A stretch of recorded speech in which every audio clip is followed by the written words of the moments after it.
রাজনৈতিক দল হিসেবে আওয়ামী লীগকে নিষিদ্ধের দাবি উঠেছে বিভিন্ন মহলে। এমন অবস্থায় এবার আওয়ামী লীগ নিষিদ্ধ নিয়ে মুখ খুললেন উপদেষ্টা আসিফ নজরুল। কি বললেন তিনি? আপনি দেখেছেন আমাদের অ্যাটর্নি জেনারেল অফিস থেকে যখন আওয়ামী লীগকে নিষিদ্ধ করার একটা দাবি উঠেছে হাইকোর্টে, সেই অফিস থেকে এটার প্রতিবাদ করা হয়েছে, এটার বিপক্ষে দাঁড়িয়েছে। ব্যক্তিগতভাবে আমি মনে করি কোনো রাজনৈতিক দলকে নিষিদ্ধ করার পক্ষে আমি না।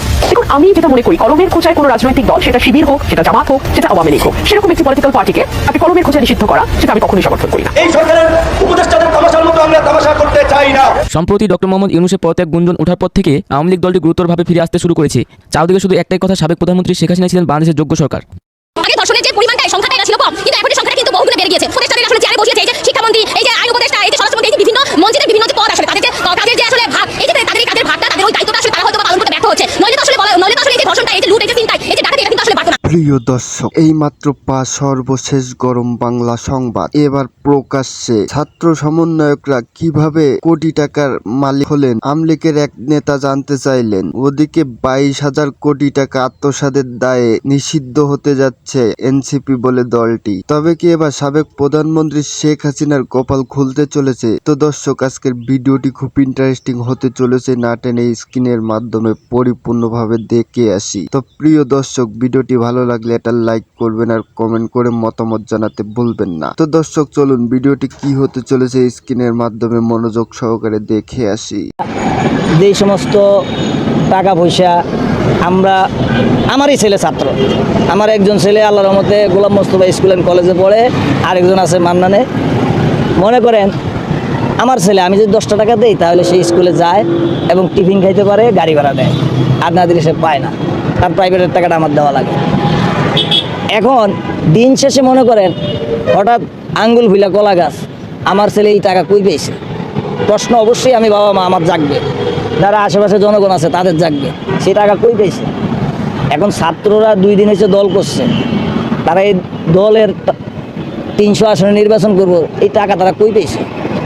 তারা এত টাকা দামের গাড়িতে চলতেছে, এই গাড়ি কই পেয়েছে? এই টাকা তাদেরকে কে দিচ্ছে? তারা এত টাকা পার্টির জন্য খরচ করে, এই টাকা কই পেয়েছে? এই টাকার উৎস কি? কারা দিছে? কোন স্বার্থে দিছে? জনগণ যারা আছে, এই দেশের জনগণ তাদের কাছে একদিন জবাব চাইবে। তারা তো খালি মানুষের জবাবটা বিশ্বায়, তাদেরকে এই জবাব দিতে হবে, এই কাঠগড়ায় দাঁড়াইতে হবে, মাপ নাই। আপনি যে একটা দল করে বলাইছেন, আপনি এত বড় বড় গাড়ি দিয়ে চলতেছেন, মিটিং মিছিল করতেছেন, এত টাকা আমার মোবাইল ব্যবহার করতে, আপনার টাকা কই দিছে আপনারে? এর জবাব আমি দুদকের কাছে চাই।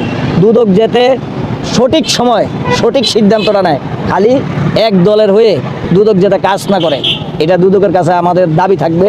আমরা যারা সাধারণ জনগণ আছি, আমাদের এই দাবি থাকবে, কারণ না হইলে এই দেশ এইভাবেই ধ্বংস হয়ে যাবে, আমরা জনগণ ধ্বংস হয়ে যাব। কারণ আমরা জনগণ ভালো থাকি না, শুধু কিছু লোকের কারণে আমরা জনগণ আজকে ভালো নাই। আমরা চাই সবাই ভালো থাকুক, এই দেশের মানুষও ভালো থাকুক। আমি দিন শেষে একজন রিক্সাওয়ালা, আমি যাতে রিক্সা চালাইয়া একটা ডাইল ভাত খাইতে পারি, হ্যাঁ, এই জিনিসটাই আমি আশা করি। আমার বড় কিছু দরকার নাই, বড় টাকার দরকার নাই, কারণ বড় কিছু আমার দ্বারা হবে না। এই জন্যে আমরা চাই সবাই সবার জায়গার থেকে ভালো থাকুক। এবং এগুলো যখন হতো না, যখন হয়নি, তখন এদের বিরুদ্ধেই কথা বলছে অনেক সেলিব্রিটি, যতক্ষণ পর্যন্ত পছন্দ মতো হয়নি। যেই পছন্দ মতো হয়েছে, তার পছন্দের লোকগুলো এখানে উপদেষ্টা হয়ে গেছে, হ্যাঁ, তখন তাকে প্রশংসা শুরু করে দিছে, তাই না? তো এই যে দ্বিমুখী আচরণ, আমাদের আচরণ একবারে 8 আগস্টে প্রথম বলছি, কেউ যদি রাজনীতি করতে চায় দল গঠন করবে, কইরে নির্বাচনে অংশ নেবে। এইটা বাংলাদেশের একটা খারাপ অধ্যায় হতে যাচ্ছে, যেরকম আচরণ এরা করছে। এই যে আসিফ মাহমুদ, মাহফুজ, এই যে নাহিদ, এরা যে উপদেষ্টা হইল, এদের মনে নির্বাচিত হওয়ার, সংসদ সদস্য হওয়ার খায়েশ, তাই তো? এখন সংসদ সদস্য হওয়ার খায়েশ হয়ে দেখেন এটা কি বাজে নজির দৃষ্টান্ত করলো, যে আগে কোনো তত্ত্বাবধায়ক সরকারে, নির্বাচনকালীন সরকারে, সংকটকালীন সরকারের কেউ সরকারে থাইকা নির্বাচনে অংশগ্রহণ করার কোনো ইচ্ছা জ্ঞাপন করছে? এরা কিন্তু জানতো যে এরা নির্বাচনে অংশগ্রহণ করবে, এরা যাই না শুই না এরা দল গঠন করবে, সেটাও এরা জানতো, যাই না শুই না বুঝা এরা উপদেষ্টা হয়েছে। আবার টাকা পয়সা কামানো শেষ হয়ে গেছে, আবার সংসদের নির্বাচনের জন্য যাই আবার মাঠে নামছে।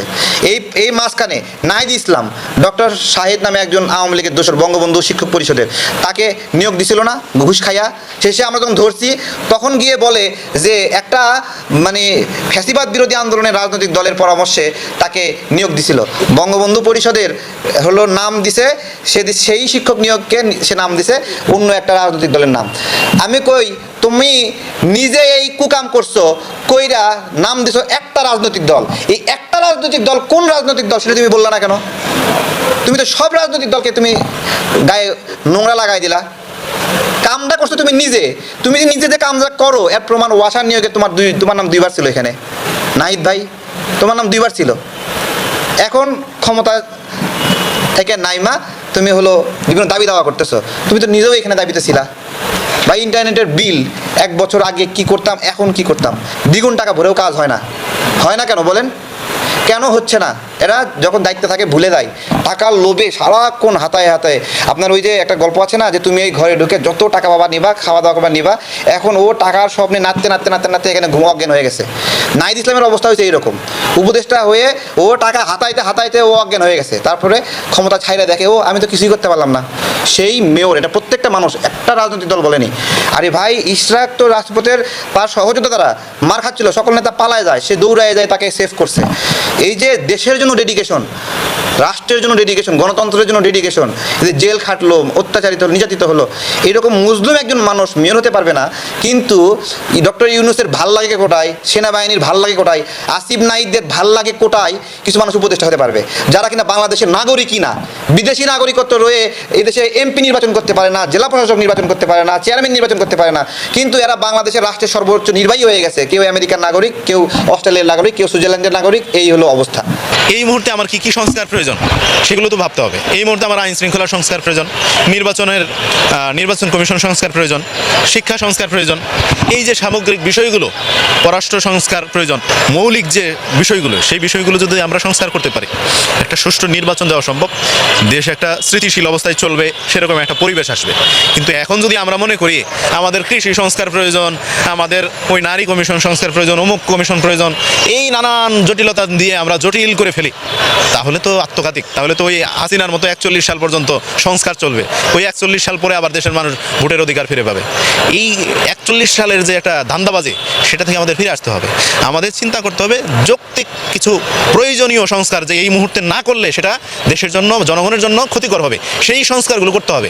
ঠিক আমরা কয়েকদিন আগে 24 তারিখে বদিউল আলম মজুমদার সাহেবদের কাছে আমরা স্পষ্ট করে আসছি, ঐক্যমত্য কমিশনের যে সংস্কার প্রস্তাবনা ছিল সেগুলোর বিষয়ে আমরা পর্যালোচনা করে আসছি। সেখানে আমরা বলে আসছি স্পষ্টভাবে কিছু অধ্যাদেশ প্রয়োজন, আর কিছু নির্বাচনের পরে প্রয়োজন।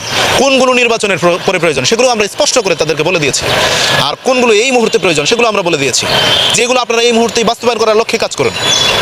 কিন্তু তারা যদি সেই বর্তমানে যেগুলো করা প্রয়োজন সেগুলো থেকে তাদের ফোকাস সরিয়ে ফেলে ওই নির্বাচনের পরে কিংবা অন্য সময় যেগুলো প্রয়োজন সেগুলো করার চেষ্টা করে, সেটা আত্মঘাতিক। যেমন দেখতে পেরেছেন পুলিশের পোশাক পরিবর্তন, এই যে প্রশাসনের পোশাক পরিবর্তন করে লাভ নেই। আমি এই কালার পাঞ্জাবি গায়ে দিচ্ছি, সাদা কালার পরলেই সমস্যাটা কি? আমি পাঞ্জাবির পরিবর্তে যদি এখন আমি প্যান্ট শার্ট পরে ঘুরি, সমস্যাটা কি? পাঞ্জাবি পরলে আমি যে কাজ করতে পারবো, প্যান্ট শার্ট পরলে সেই কাজ করতে পারবো না? করতে পারবো তো ভাই। মানুষ পরিবর্তন করতে হবে। আমার যদি ভিতরে সমস্যা থাকে, আপনি বাইরে পরিবর্তন করে লাভ নেই তো, ওই রকম পরিবর্তন করতে হবে। পলিথিন বন্ধ করে কোনো লাভ নেই, পরিবর্তন করতে হবে।